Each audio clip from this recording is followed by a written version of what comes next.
नमस्कार, स्वागत है आप सबका हमारे खास कार्यक्रम देश देशांतर में। मैं हूं कवीन सचान। प्रमोशन में रिजर्वेशन न तो मौलिक अधिकार है और न ही राज्य सरकारें इसे लागू करने के लिए बाध्य हैं। सुप्रीम कोर्ट के न्यायाधीश एल नागेश्वर राव और हेमंत गुप्ता की पीठ ने अपने एक निर्णय में इस बात का जिक्र किया। कोर्ट के मुताबिक प्रमोशन में रिजर्वेशन नागरिकों का मौलिक अधिकार नहीं है और उसके लिए राज्य सरकारों को बाध्य नहीं किया जा सकता। सुप्रीम कोर्ट के मुताबिक संविधान के अनुच्छेद 16(4) और 4(a) में जो प्रावधान है उसके तहत राज्य सरकारें स्वतंत्र हैं कि वो अनुसूचित जाति, अनुसूचित जनजाति के अभ्यर्थियों को प्रमोशन में रिजर्वेशन दें या नहीं। सुप्रीम कोर्ट का आदेश उत्तराखंड हाई कोर्ट के 15 नवंबर 2019 के फैसले पर आया, जिसमें राज्य सरकार को SC/ST कर्मचारियों को प्रमोशन में रिजर्वेशन देने के लिए कहा गया था, जबकि उत्तराखंड सरकार ने आरक्षण न देने का फैसला किया था। तो समझेंगे आज अपने कार्यक्रम में कि असल में सुप्रीम कोर्ट की दो जजों की बेंच क्या कहना चाह रही है। क्या प्रमोशन में रिजर्वेशन मौलिक अधिकार नहीं है और इसका विशेषाधिकार सिर्फ राज्यों के पास है, इसका असर क्या होगा, और क्या ये महज प्रमोशन तक सीमित है या फिर एंट्री लेवल पर भी रिजर्वेशन पर सवाल खड़े हो जाते हैं। हमारे साथ तीन बेहद खास मेहमान हैं। सत्यप्रकाश हमारे साथ हैं, लीगल एडिटर हैं द ट्रिब्यून से, आपका स्वागत है। हमारे साथ जगदीश सोलंकी हैं, आप एडवोकेट हैं, स्वागत है। विकास सिंह जी हमारे साथ हैं, वरिष्ठ अधिवक्ता, सुप्रीम कोर्ट में आप हैं, बहुत बहुत स्वागत विकास सिंह जी आपका। शुरुआत में विकास सिंह जी आपसे करना चाहूँगा कि अगर इस फैसले को देखें, प्रमोशन तक ये मामला सीमित है जो दो जजों की बेंच कह रही है सुप्रीम कोर्ट की, या फिर मैं कहूँ कि सरकारी नौकरियों में एंट्री लेवल पर भी इसके लागू होने या इसके इम्प्लीमेंट होने के चांसेस दिखते हैं इस फैसले के साथ?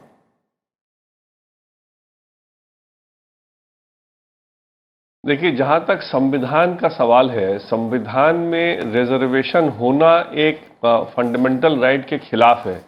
क्योंकि अगर आर्टिकल 16(2) आप देखें तो कहता है कि किसी को भी अपॉइंटमेंट देने के लिए कास्ट या रेस के बेसिस पे आप उसको डिनाई नहीं कर सकते अपॉइंटमेंट। तो एक तरह से फंडामेंटल राइट कहता है कि इसके खिलाफ नहीं हो सकता रिजर्वेशन कोई कास्ट और रेस के बेसिस पे।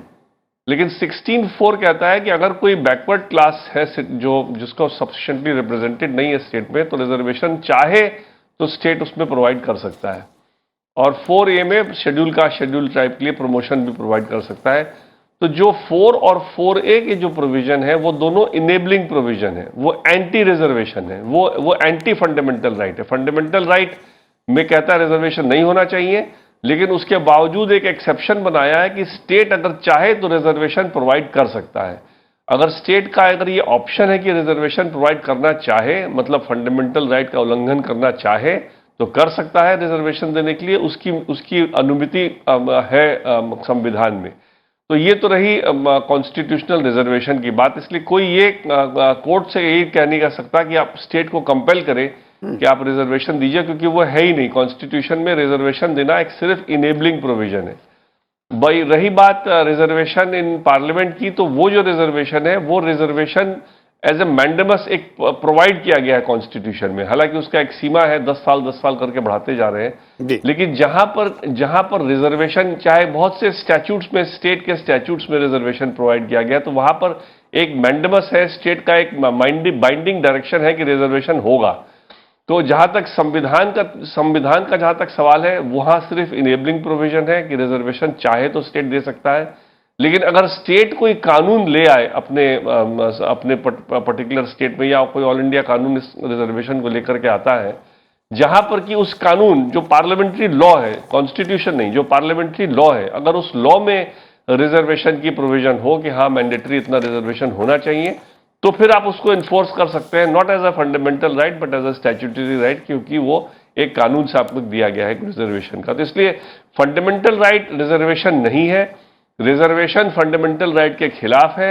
लेकिन रिजर्वेशन देना एक इनेबलिंग पावर है स्टेट गवर्नमेंट के पास, वो चाहे तो रिजर्वेशन दे, चाहे तो ना दे। तो वही सुप्रीम कोर्ट ने उसी कॉन्स्टिट्यूशनल प्रोविजन को बड़े क्लियर शब्दों में समझा दिया है कि कोई भी कोर्ट जाकर के स्टेट को कंपेल नहीं कर सकता कि आप मेरे लिए रिजर्वेशन आपको देना ही होगा, क्योंकि वो एक एंटी फंडामेंटल राइट प्रोविजन है। जगदीश जी, जो बात विकास सिंह जी कह रहे हैं, मैं थोड़ा इसको और समझना चाहूँगा। मौलिक अधिकार नहीं है, ये साफ और सुप्रीम कोर्ट की ये दो जजों की बेंच कहती है, लेकिन राज्य बाध्यकारी नहीं है, यानी कि राज्यों के पास ये विकल्प है कि वो रिजर्वेशन दें या न दें, चाहे वो प्रमोशन का मसला हो और चाहे वो एंट्री लेवल का हो। ये कानूनी तौर पर सुप्रीम कोर्ट की 2 जजों की जब बेंच कहती है, इससे पहले के फैसले क्या इससे अलग दिखते हैं, या ये फैसला किस आधार पर और कहां पर लागू होता नजर आएगा? इस पॉइंट्स पे काफ़ी कॉन्ट्राडिक्टरी जजमेंट्स हैं। एक 7 जज बेंच जजमेंट था state of Kerala versus N M Thomas. उस जजमेंट में 1975 में जजमेंट आया था, 7 जज था। इस जजमेंट से पहले तक ये धारणा थी कि आर्टिकल 16(4) और 4A आर्टिकल 16(1) का एक्सेप्शन है। फर्स्ट टाइम सुप्रीम कोर्ट ने 1975 में 7 जज बेंच ने यह कहा कि आर्टिकल 16(4) और 4A एक्सेप्शन नहीं है, ये आर्टिकल 16(1) के अवधारणा पर ही प्रेरित है, जो इक्वालिटी का प्रिंसिपल है, इक्वालिटी इन अपॉर्चुनिटी, अवसरों में समानता और रोजगार में समानता का जो परिकल्पना की है आर्टिकल 16(1) में, उसी को आगे बढ़ाने के लिए आर्टिकल 16(4) और 4A आया है। तो वो एक्सेप्शन नहीं है, उसी का ही पार्ट है। दूसरा पॉइंट कि इसी state of Kerala versus N M Thomas और इसके अलावा भी बहुत सारे जजमेंट में, उसके बाद 1975 के बाद बहुत सारे जजमेंट में सुप्रीम कोर्ट ने बार बार ये दोहराया है कि आर्टिकल 16 आर्टिकल 14 का ही पार्ट है। आर्टिकल 14 एक equal protection by law and equality before the law की बात करता है, उसी तरह से आर्टिकल 16 भी उसी का ही पार्ट है। वो उसका एक अलग, एक और फर्दर स्प्रेड किया है आर्टिकल 14 उसी का हिस्सा है, उसी का ही हिस्सा है। तो अगर इन सारे जजमेंट्स को देखें तो ऐसा समझ में आता है कि रिजर्वेशन फंडामेंटल राइट ना भी कहें, लेकिन ये ज़रूरत है, उसके बिना आप इक्वालिटी को नहीं पा सकते। लेकिन विकास सिंह जी कह रहे हैं कि संविधान के जो आर्टिकल इसका जिक्र किया 16 और 14 को लेकर, वो कहते हैं कि कहीं ना कहीं रिजर्वेशन उनका एक तरीके से उल्लंघन करता है, और इसीलिए सुप्रीम कोर्ट की 2 जजों की बेंच ये कहती है कि ये राज्यों पर छोड़ दिया है कि वो देना चाहते हैं किसी कानून के तहत या फिर नहीं देना चाहते हैं। राज्यों पे छोड़ना, अगर वो एनामलिक प्रोविजन है तो उसके बेसिस पे स्टेट गवर्नमेंट एक्ट ला सकती है, कोई कानून ला सकती है कि रिजर्वेशन देना चाहिए है। एक और मेरे दिमाग में एक जो इस जजमेंट में जिक्र नहीं किया कि आर्टिकल 16(4)B है। आर्टिकल 16(4)B का अगर मैं 2 लाइन में बताऊं तो वो कहते हैं कि आपको कैरी फॉरवर्ड करना है पोस्ट को, जो SC ST और जो सोशली बैकवर्ड क्लास की जो पोस्ट है उसको आपको कैरी फॉरवर्ड करना है, उसको खत्म नहीं करना है। 16B आपका 16B आर्टिकल 16(4)B 4B। तो आप कैरी फॉरवर्ड का कॉन्सेप्ट क्यों लेके आए? क्योंकि आप ये मान रहे हैं कि पोस्ट है और वो पर्टिकुलरली उस कैटेगरी के लिए ही रिजर्व्ड है, और उसको आपको कैरी फॉरवर्ड करना है, उसको खत्म नहीं करना है अगर उस साल में, उस पर्टिकुलर ईयर में आपको कैंडिडेट नहीं मिलते, अगर रिजर्व कैटेगरी से कैंडिडेट नहीं मिलते हैं। तो इसका सीधा संबंध ये है कि आप रिजर्वेशन को एज ए कॉन्स्टिट्यूशनल राइट मान रहे हो, एज ए और पार्ट 3 का पार्ट, अगर आर्टिकल 16 पार्ट 3 का है, कॉन्स्टिट्यूशन में जो पार्ट 3 है उसका ही वो पार्ट है, तो वो ऑटोमेटिकली फंडामेंटल राइट ही है। ओके सत्या, क्योंकि 2 चीजें हैं इस फैसले में, थोड़ा सा मैं और चाहूंगा क्लैरिटी आम दर्शकों क्या इसका जवाब दूं मैं? जी विकास सिंह जी, मैं चाहूंगा आप एक छोटा सा रिएक्शन दें, इसका मैं सत्या से पूछता हूं जी। हाँ, मैं बस दो ही बात बोलना चाहता हूं। एक तो 1975 में आर्टिकल 16(4)A था ही नहीं, 16(4)A लाया गया है 95 में, इसलिए 75 के जजमेंट में उसका जिक्र होने का कोई मतलब नहीं बनता है। और जहां तक 4B का सवाल है, 4B भी इनेबलिंग है। 4B भी कहता है कि nothing prevents the state from carrying forward the reservation. So I just wanted to make these 2 corrections. Okay Satya, 2 चीजें, जो पहली चीज तो मौलिक अधिकार नहीं है, ये साफ है, और जजमेंट इसको लेकर मैं कहूँ कि 2 राय रख रहे हैं इसको लेकर, दोनों लोग सहमत हैं। लेकिन ये प्रमोशन की जो बात है, ये दलित या SC ST को लेकर जो प्रावधान संसद के बनाए कानून के जरिए दिया गया, वो अधिकार, क्या उसमें राज्यों का विशेषाधिकार छोड़ा गया था उस कानून में, या फिर कोर्ट के इस आदेश के बाद ये अधिकार उनके पास चला जाता है? इसमें जो कानून है, जो संविधान की धाराएं हैं, वो राज्य और केंद्र सरकार करके नहीं है। जो आर्टिकल 16 के बाद 16A और 16B की, जिसकी जगदीश जी ने चर्चा की, ये राज्य सरकार या केंद्र सरकार के लिए अलग से नहीं है। संविधान के प्रावधान यहाँ पे एक ही हैं। स्टेट की चर्चा की है, स्टेट जो डेफिनेशन है आर्टिकल 12 में, उसमें सेंटर भी आएगा और स्टेट्स भी आ जाएंगे। इसमें थोड़ा सा बैकग्राउंड में जाना पड़ेगा। इन सब की शुरुआत जो है मंडल वर्डिक्ट से होती है। इंदिरा साहनी केस जो 1992 में आया था नवंबर में, उसमें उस केस में सुप्रीम कोर्ट ने जो अदर बैकवर्ड क्लासेस के लिए जो रिजर्वेशन दिया गया था 27%, उसकी वैधता स्वीकार की थी, लेकिन साथ साथ कई शर्तें लगाई थी। जैसे कि उसमें कहा कि 50% से ज़्यादा रिजर्वेशन नहीं होगा, प्रमोशन में आप रिजर्वेशन नहीं दे सकते हैं, और इसी तरह से एक दो और शर्तें थी। अब उसके बाद चूंकि सुप्रीम कोर्ट ने कई, जैसे क्रीमी लेयर की भी शर्त थी, क्रीमी लेयर उससे एक ख़ास आमदनी से ज़्यादा, अगर किसी आमदनी अगर ज़्यादा है ख़ास सीमा से, तो उस तरह के जो परिवार हैं, उनके बच्चे, उनके माता पिता के बच्चे, वो उनको रिजर्वेशन का बेनिफिट नहीं मिलेगा ओबीसी का। लेकिन ये जो जनरल था कि 50% क्रॉस नहीं करेगा और इससे और रिजर्वेशन जो प्रमोशन में नहीं दिया जाएगा, इस और सुप्रीम कोर्ट ने साथ में ये भी कहा ये रिजर्वेशन में प्रमोशन नहीं दिया जाएगा, ये रूलिंग थी, लेकिन कोर्ट ने कहा 5 साल तक ये व्यवस्था चल सकती है। लेकिन इसके बाद 4 संविधान संशोधन विधेयक आए जो चारों संसद ने पारित किया। 77th amendment, 81st amendment, 82nd amendment और 85th अमेंडमेंट, ये 4 अमेंडमेंट्स आए। अब इसमें एक में हुआ कि पहला जो 77th है उसमें ये हुआ कि जो व्यवस्था ये थी कि आप प्रमोशन में दे नहीं सकते हैं, उसको कहा कि नहीं दे सकते हैं, ये 16A। उसके बाद एक व्यवस्था 16B वाली जो अभी इन्होंने चर्चा की, उसमें ये हुआ कि जो कैरी फॉरवर्ड रूल है, अगर कोई किसी रिजर्व कैटेगरी की सीट है शेड्यूल कास्ट शेड्यूल ट्राइब की, अगर वो भर नहीं पाई है किसी खास साल में, तो वो अगले साल एक्युमुलेट होगी, तो उस पर 50% का जो सीलिंग वाला रूल है वो लागू नहीं होगा, उसको एक चंक वो SC ST को ही जाएगा। उसमें आप ये नहीं कहेंगे कि आधी सीटें जो हैं जनरल को चली जाएंगी, ये है। उसके बाद एक और प्रावधान आया जिससे आर्टिकल 335 को अमेंड किया गया। 335 में क्या है कि 335 ये कहता है कि स्टेट जब रिजर्वेशन देता है तो उसको ये भी देखना है कि एडमिनिस्ट्रेशन की जो एफिशिएंसी है उसकी गुणवत्ता पे असर नहीं पड़े। आपको ये भी देखना है, सिर्फ आप सोशल जस्टिस को आप एफिशिएंसी इन एडमिनिस्ट्रेशन के साथ आप एक तरह से बैलेंस करते हैं। लेकिन उसके कारण क्या हो रहा था कि जो कट ऑफ जो एक मार्क्स होता है अलग अलग कॉम्पिटिटिव एग्जाम्स में, उसमें कई बार रिजर्व कैटेगरी के कैंडिडेट्स वो कट ऑफ मार्क्स क्रॉस नहीं कर पाते थे, इसके कारण वो सीटें खाली रह जा रही थी। तो उसमें जो 335 में अमेंडमेंट किया गया, जो मेरे ख्याल से 82nd अमेंडमेंट है, उसमें ये हुआ कि आपने स्टेट को ऑथराइज़ किया कि वो चाहे तो ये नॉर्म्स जो हैं वो क्राइटेरिया उसको रिलैक्स कर सकते हैं, ताकि ये जो शेड्यूल कास्ट और शेड्यूल ट्राइब के लोग हैं वो वहाँ तक पहुँच जाए। अब ये इतने सारे, और उसके बाद जो 85th अमेंडमेंट है वो कॉन्सिक्वेंशियल बेनिफिट को लेकर है, जो रिजर्व कैटेगरी के लोग इस तरह से आ रहे हैं उनको कॉन्सिक्वेंशियल बेनिफिट्स भी मिल सके। ये 4 अमेंडमेंट्स हुए। मंडल कमीशन की वर्डिक्ट को एक तरह से कहें कि उसको उसने जो एक तरह से कई तरह की शर्तें रख ली थी, उन शर्तों को पार करने के लिए ये 4 अमेंडमेंट्स आए। अब देखिए ये चारों अमेंडमेंट्स अलग अलग जगह पे चैलेंज हुए। अल्टीमेटली ये सारे मामले सुप्रीम कोर्ट गए और सुप्रीम कोर्ट ने नागराज केस में अक्टूबर 2006 में इन चारों जो संविधान संशोधन विधेयक थे और कहें कि अधिनियम हो गए, इनकी वैधता स्वीकार की, कहा कि ये चारों कानून जो है वो सही हैं। लेकिन सुप्रीम कोर्ट ने उसमें शर्तें लगाई। सुप्रीम कोर्ट ने कहा कि आपको स्टेट को कंपेलिंग रीजन बताना है। स्टेट जब मैं कह रहा हूं तो सिर्फ स्टेट गवर्नमेंट्स नहीं है, इसमें सेंटर भी इंक्लूड, दोनों कोई भी राज्य सरकार, हाँ, तो कोई भी सरकार को कंपेलिंग रीजंस बताना है, आपको बाध्यकारी कारण बताने हैं कि क्यों आप कर रहे हैं। उसमें आपको दिखाना क्या है कि ये बैकवर्डनेस है इस खास कम्युनिटी में, शेड्यूल कास्ट या शेड्यूल ट्राइब में, और साथ साथ आपको क्वांटिफिएबल डेटा लाना है टू शो, आपको उससे शो करेंगे बैकवर्डनेस प्लस कि उनका एडिक्वेट रिप्रेजेंटेशन नहीं है सर्विसेज में।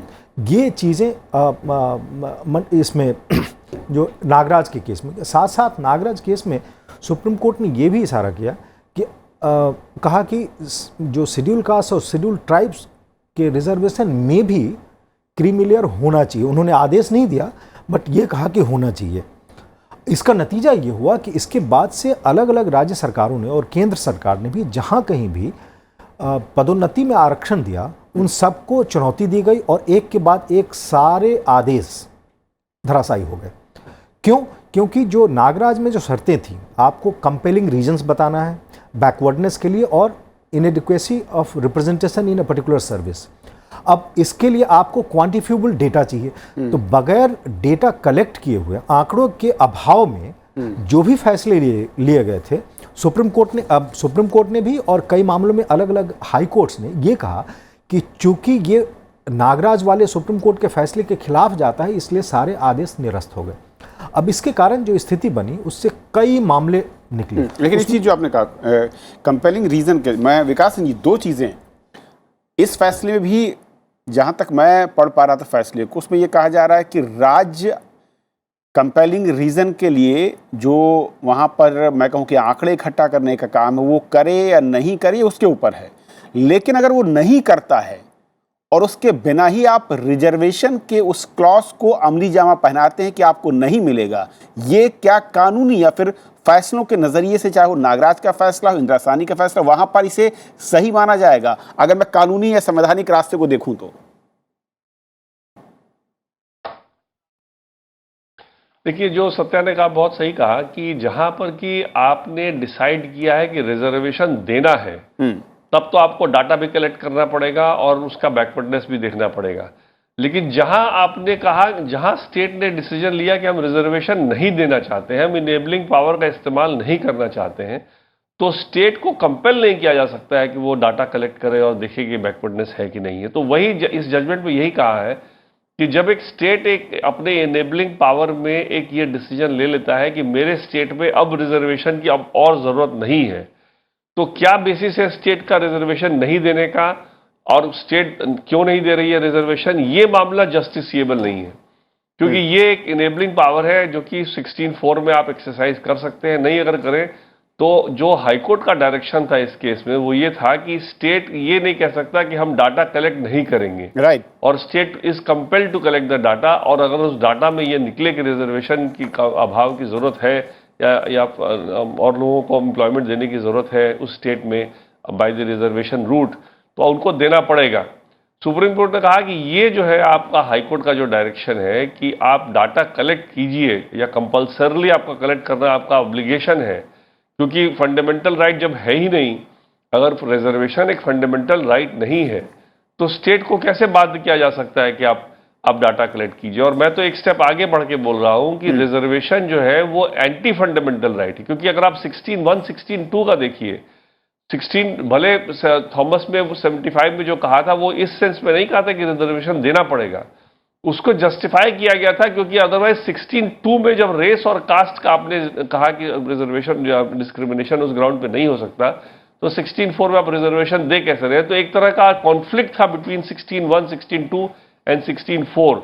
उसको रिजॉल्व किया कोर्ट ने और कहा कि नहीं, जो रिजर्वेशन हम दे रहे हैं वो भी एक तरह का इक्वालिटी ही है।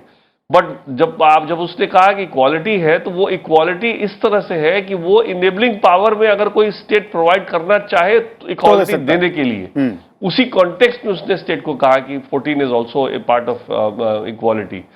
इसका मतलब ये नहीं है कि किसी भी स्टेट में अगर वो चाहता है कि हमारे स्टेट में अब रिजर्वेशन की जरूरत, जैसे कि आपको याद होगा संविधान में जो पार्लियामेंट में जो लेजिस्लेशन था, जो अमेंडमेंट था पार्लियामेंट में जो लाए गए थे उन्होंने रिजर्वेशन के लिए, वो 10 साल के लिए था। पर्पस था कि 10 साल में आप उन पिछड़े वर्ग के लोगों को, उनकी व्यवस्था को आप इतने इंप्रूव कर देंगे कि उनको रिजर्वेशन और आगे देने की जरूरत नहीं होगी। इसलिए हमेशा से रिजर्वेशन कभी भी हमेशा के लिए नहीं होने का इंटेंशन नहीं हो सकता। कॉन्स्टिट्यूशन मेकर्स का इंटेंट था कि कुछ दिन के लिए रिजर्वेशन दिया जाए, और स्टेट जब उन लोगों की सिचुएशन को इंप्रूव कर दे, उनको पढ़ाई दे दे, उनके इकोनॉमिक कंडीशन को इंप्रूव कर दे, फिर रिजर्वेशन हटा दिया जाए। 335 जहां एक्सेलेंस की बात है उसमें कोई भी वो ना हो। संसद सर्वोच्च है, उसने 4 बार अमेंडमेंट किया। एक कानून रिजर्वेशन को लेकर उसने, जिसे मॉडल कानून में कहूं, जैसे कि सत्या ने कहा कि वो सभी राज्यों के लिए बराबर था। कोई एक राज्य अगर उस रिजर्वेशन के संसद के पारित कानून को, चाहे वो पदोन्नति का हो या एंट्री लेवल पर हो, उसे लागू करता है, और वाई स्टेट उसे लागू नहीं करता है सिर्फ इस बिना पर कि वो कहता है कि क्वांटिटेटिव डाटा वो कलेक्ट नहीं करेगा या वो नहीं करना चाहता है। मैं ये समझना चाहता हूं कि एक ही कानून संसद का जो किसी एक वर्ग या समाज को लेकर बनाया गया, उसके लिए 2 राज्य सरकारें 2 अलग अलग रास्ते तय कर सकती हैं कानूनन।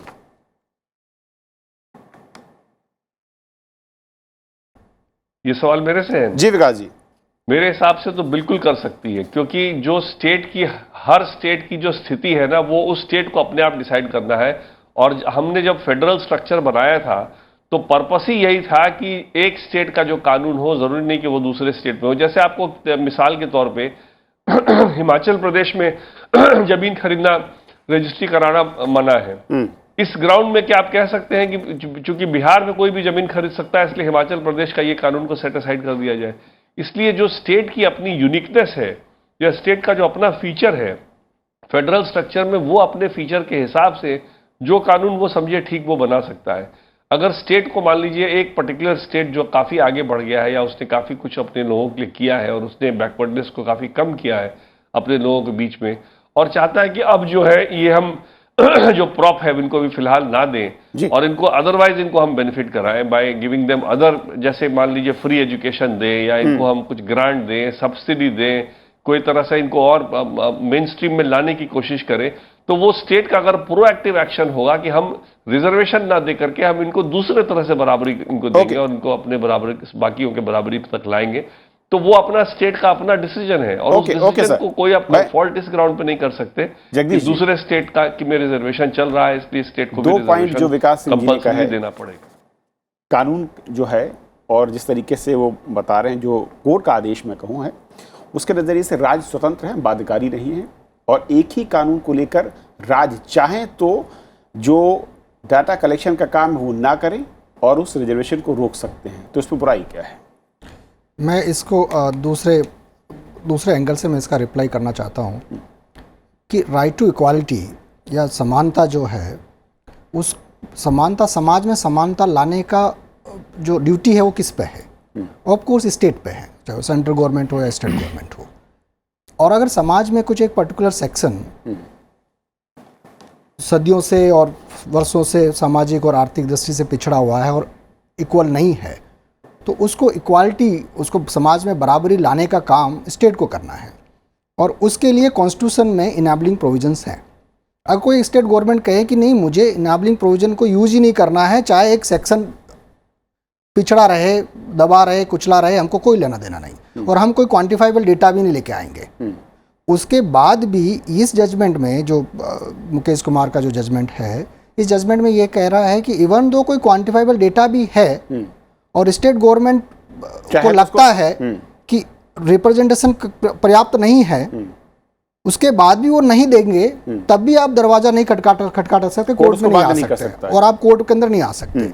तो ये प्रॉब्लमेटिक इशू है कि अगर समाज में इक्वालिटी भी नहीं है और वो समाज का कोई तबका अपने इक्वालिटी के लिए लड़ना चाहे और ये बोलना चाहे कि हम इक्वल नहीं है, डेटा भी इनके पास है और डेटा में ये शो हो रहा है कि इक्वल नहीं है, उसके बाद भी ये यूज नहीं करना चाहते इनेबलिंग प्रोविजन को, उसके बाद भी और कोर्ट नहीं कि हम नहीं सुनेंगे, तो ये एक प्रॉब्लमेटिक सिचुएशन होगी। और मुझे लगता है कि इस जजमेंट में ये एक मुझे लगता है कि कॉन्स्टिट्यूशन के अगेंस्ट जाएगा अगर कोई किसी को आप जुडिशियल रिव्यू के लिए रोकते हो। ओके, सत्या का आखिरी कमेंट, क्योंकि वक्त कम है। दो चीज़ें, संसद तमाम दलों ने मिलकर जब कोई कानून बनाया और जो कि जिसका थोड़ा सा जिक्र जगदीश साहब ने किया है कि इक्वलिटी के लिए है, बार बार एक कन्फ्यूजन आता है, इक्वलिटी सोशल लेवल पर है कि आर्थिक तौर पर है? अगर आर्थिक तौर पर है तो क्या जो कानून लाया गया उसमें आर्थिक तौर तरीके शामिल किए गए थे? और दूसरा ये कि क्या इसका इस फैसले के बाद मैं कहूँ कि रिजर्वेशन एंट्री लेवल पर भी स्टेट या कोई भी किसी भी राज्य में, वहाँ पर राज्यों पर ही निर्भर करेगा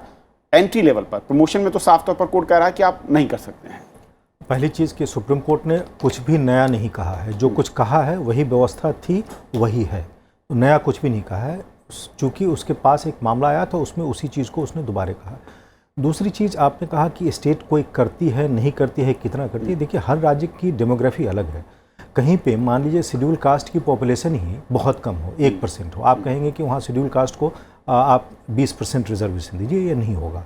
वो डेमोग्राफी पे भी डिपेंड करता है। तो इसलिए और किसी हो सकता है किसी स्टेट में शेड्यूल कास्ट के लोग ज़्यादा पढ़े लिखे हों, तो हो सकता है उनको वहाँ उतना देने की ज़रूरत नहीं है। तो इसमें सिर्फ ये नहीं है कि कोई स्टेट गवर्नमेंट अपने मन से दे रही है नहीं दे रही है, ये आर्बिट्रेरीनेस का उतना मामला नहीं है जितना कि डिस्क्रेशन का मामला है। नहीं तो कल तो ये होगा ना, कोर्ट अगर कोई फैसला देता है, एक्स राज्य कहेगा कि वो देना चाहता है, वाई कहेगा नहीं देना चाहता, बाध्यकारी नहीं, और आप कोर्ट नहीं जा सकते। हाँ, ये जो चीज़ है, जैसा कि कानूनी व्यवस्था यह है कि स्टेट को इनेबल किया हुआ है, स्टेट चाहे तो दे सकता है, लेकिन आप स्टेट को फोर्स नहीं कर सकते हैं। क्यों? क्योंकि किसी स्टेट, अब जैसे तमिलनाडु में 69% तक रिजर्वेशन है। क्यों है? क्योंकि स्टेट की जो बैकवर्ड पॉपुलेशन है वो उस तरह से है। अब पहले उत्तराखंड में भी जो जितना रिजर्वेशन ओबीसी का था, उत्तराखंड बनने के बाद जो यूपी में होते हुए जितना था उत्तराखंड बनने के बाद वहाँ कम हो गया, क्योंकि जो ओबीसी का पॉपुलेशन है वो उस तरह का नहीं है वहाँ पे। लेकिन ओबीसी पॉपुलेशन की कोई भी आंकड़े सरकारी तौर पर देश में कहीं नहीं है। लेकिन तो मैं इसी जाना चाह रहा हूँ, जो पहले किसी एक वर्ग को लेकर अगर आंकड़े नहीं है आप जो तो उसके आधार पर या उसके बिना क्या किसी अधिकार को जो संसद दे रही है उसको आप खारिज कर सकते हैं? ये जो कह रहे हैं अधिकार संसद दे रही है, यहाँ पे आप गलत हैं। ये अधिकार नहीं, स्टेट को इनेबल किया हुआ है। स्टेट अगर चाहे इन इट्स ओन डिस्क्रिशन तो ये दे सकते हैं, ये है। ये आपको हमको अधिकार नहीं दिया हुआ है। इसमें जो चीज़ जहाँ बात पिछली बार रह गई थी वो ये है कि उसके बाद भी सुप्रीम कोर्ट का फैसला आया है जर्नैल सिंह में 2018 में, जिसमें कि ये मांग की गई थी कि सुप्रीम कोर्ट जो नागराज का फैसला है उसको रिव्यू करे या लार्जर बेंच को भेजे। सुप्रीम कोर्ट ने उसने सिर्फ इतना ही किया कि शेड्यूल कास्ट और शेड्यूल ट्राइब का जो बैकवर्डनेस है वो प्रिज्यूम किया जाएगा। अगर किसी को शेड्यूल कास्ट और शेड्यूल ट्राइब किसी कास्ट को आर्टिकल 341 या 342 में नोटिफाई कर दिया गया है एज शेड्यूल कास्ट और शेड्यूल ट्राइब, तो बैकवर्डनेस हैल बी प्रिज्यूम्ड। लेकिन बैकवर्डनेस सिर्फ प्रिज्यूम होगा, उनका जो रिप्रेजेंटेशन है वो एडिक्वेट है या नहीं है इसके लिए आपको डेटा कलेक्ट करना पड़ेगा। ये ऐसे नहीं होगा। अगर आप देना चाहते हैं रिजर्वेशन अगर प्रमोशन में तो आपको डेटा कलेक्ट करना पड़ेगा। जो अहम चीज़ है जिस पे चर्चा नहीं हो रही है वो ये है, इस फैसले में भी सुप्रीम कोर्ट ने ये कहा कि क्रीमी लेयर का कॉन्सेप्ट SC/ST रिजर्वेशन में होना चाहिए और गवर्नमेंट चाहे तो ला सकती है, कोर्ट्स चाहे भी ला सकती है। और इसको लेके एक PIL भी पेंडिंग है। जो पूरा रिजर्वेशन का जो रिजीम है, पॉलिटिकल रिजर्वेशन, जॉब का रिजर्वेशन, एजुकेशन का रिजर्वेशन और अब प्राइवेट सेक्टर में रिजर्वेशन को लेके जो पूरा का पूरा है, मैं फिर से कहूँगा गवर्नमेंट को चाहिए इस पे एक वाइट पेपर लाना चाहिए कि जो रिजर्वेशन का सिस्टम चला है अलग अलग क्षेत्रों में, एजुकेशन में, जॉब में, पॉलिटिकल, उसके क्या फ़ायदे हुए हैं और कहाँ तक हुए हैं और कब तक ये व्यवस्था हम चला सकते हैं और किस तरह से चला सकते हैं। ये मैं ये नहीं कह रहा हूँ सिस्टम ख़त्म होना चाहिए, आप रिजर्वेशन रखें, लेकिन किस तरह से बेहतर बना सकते हैं, ज़्यादा से ज़्यादा लोगों को इसका फ़ायदा मिल सकता है। और एट द सेम टाइम जो स्पिरिट है आर्टिकल 335 का कि एडमिनिस्ट्रेशन की एफिशिएंसी कॉम्प्रोमाइज़ नहीं होनी चाहिए, उसके साथ होना चाहिए। और मैं क्रीमी लेयर की बात इसलिए कर रहा हूँ कि जो शेड्यूल कास्ट और शेड्यूल ट्राइब में भी ऐसे फैमिलीज़ हैं और ऐसे लोग जो एक तरह का इलीट उसमें भी बन गया है। आप जैसे उनका इनकम एक खास लेवल से ऊपर जाता है उनको आप बाहर कीजिए ताकि नए लोग इसमें क्या रिजर्वेशन आर्थिक समानता का हथियार दिया गया था या फिर सोशल समानता का? उस पर एक अलग चर्चा हो सकती है। इसमें एजुकेशनल और सोशल और एजुकेशनल बैकवर्डनेस को बेसिस बनाया गया था, लेकिन अब जो 103वां जो 103वां जो संशोधन आया है संविधान में, उसमें इकोनॉमिक क्राइटेरिया को भी मान लिया गया है। बहुत संक्षेप 10 सेकंड सर। मेरा इसमें एक पॉइंट ऐड करना चाहता हूं कि इस जजमेंट में भी मुकेश कुमार के जजमेंट में बोला कि एफिशिएंसी ऑफ एडमिनिस्ट्रेशन के टेस्ट पे भी हम लोग देखेंगे। अगर कोई स्टेट गवर्नमेंट रिजर्वेशन देती है तो, नहीं देती है कोई बात नहीं, हम नहीं सुनेंगे। बट कोई स्टेट गवर्नमेंट रिजर्वेशन देती है तो हम एफिशिएंसी इन एडमिनिस्ट्रेशन के पॉइंट पे भी हम टेस्ट करेंगे और क्वांटिफाइबल डेटा भी देखेंगे।